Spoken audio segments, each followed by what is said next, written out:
Okay, so what are the yuko datotsu for Tankendo? You can see that the armor is exactly the same as Kendo. Two main differences. One is the length of the shinai, of course. That's why it's Tanken, the short sword. And also, the left hand does not have a kote. The left hand in Tankendo, you rest it on your left hip, and you make up for the distance or the shortness of your sword by having a side-on stance. Okay, so all of the techniques are katate, okay, one-handed techniques. In Tankendo, the target areas are, first of all, the throat. Okay, thrust to the throat, a thrust to the door. Okay, on the side, anywhere basically on the door. Okay, there are also strikes to the kote. Okay, and also a strike to the man. Okay, and again with Kendo, when we strike, we go forward. Okay, it's the same with Tankendo. When you strike man, okay, you want to run forward, okay, and show zanshin afterwards. But also with Tankendo, there's a lot of thrusting at the door, the throat, in which case you're pulling back for zanshin. Okay, but the criteria for yuko datotsu again are pretty much exactly the same as Kendo.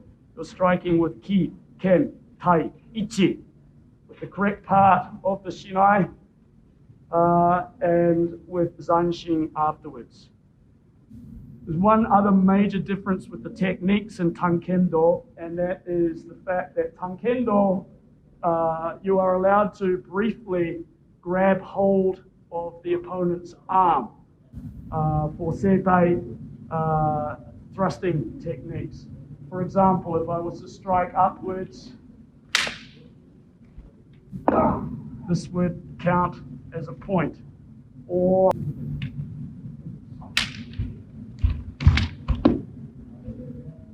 okay, so he's taken hold of my arm and completely destabilized. Or another version.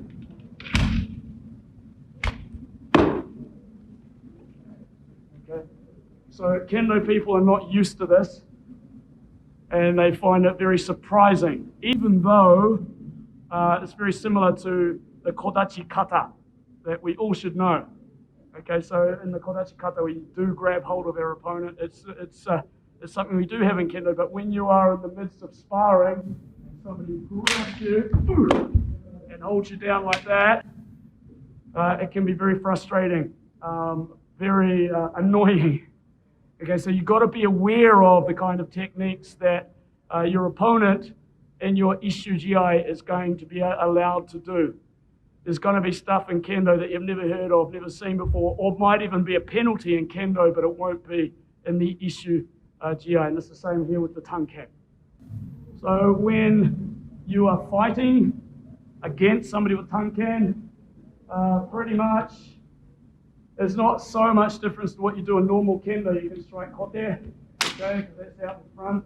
Okay, man, of course. Okay, ski, okay, to the throat. Also, you can strike door. Sorry, yes, I didn't talk about that. You can strike door. Tankendo doesn't strike, it thrusts at door. Very good point here. Okay, we can strike door on this side, but we shouldn't strike on this side. The reason being, in Tankendo, you have your left hand on the side. Tempting though it is to strike this side, because it's actually quite open, you don't want to do that, because it's very painful for your opponent.